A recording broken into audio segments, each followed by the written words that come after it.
Guys, I'm not gonna lie.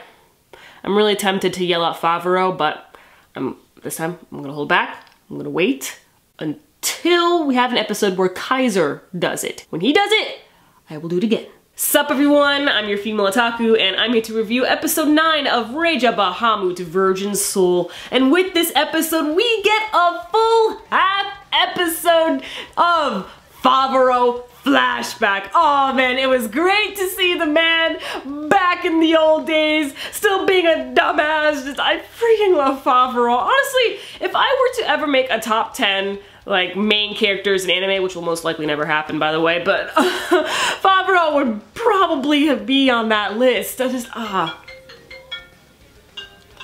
We find out how Favaro and Nina met. Favaro was just, going on his travels as always, picking up the ladies wherever he goes, getting drunk, spending his money, showing off. Of course, not really showing off. He's kind of lying about everything, of course. And Nina peeks over and was very interested in his stories, kind of like what happened with Amira.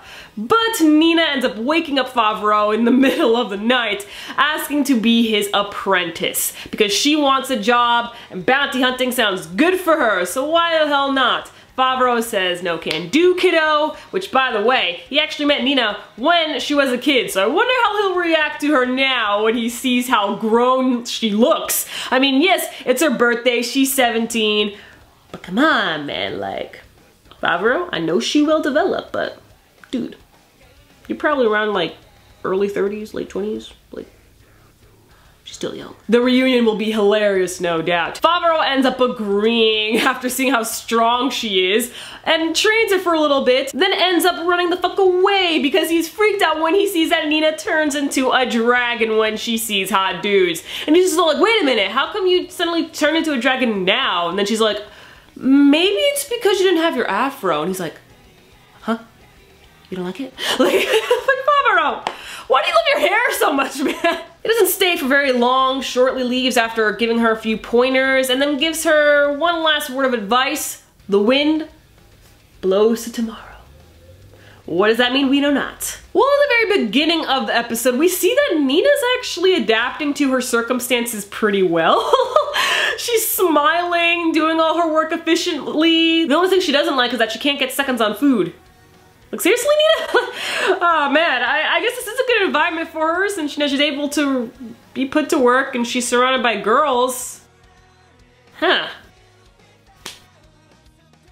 Prison's not bad. Nina ends up getting a little closer with Jeanne d'Arc and they end up talking about Muguro. And no doubt about it, it is pretty much confirmed that Muguro is a boy. So thank God, I knew it. I freaking knew it. Nina tripped me up for 1 second, but don't worry, I was right. I was right, guys, let me brag. I was right. Okay, one thing I did not expect to see this episode was Cerebus? Was that her name? Or I guess I'll call her by a nickname now, Sebi. What? Like, her, of all characters, I did not expect it, just wow. She was completely useless. Completely useless in the previous season. But you know what, I don't remember exactly what happened to her at the end of that season. So now she works over at the Red Light District at a demon brothel? How is this allowed? How is a demon brothel allowed? Because it's not just her. No, all the other ladies there are also demons. So how the heck has this place not been shut down? In the meantime, with Muguro, we see that the goddesses are ready to perform the awakening ceremonies so that Muguro can be fully one with the gods.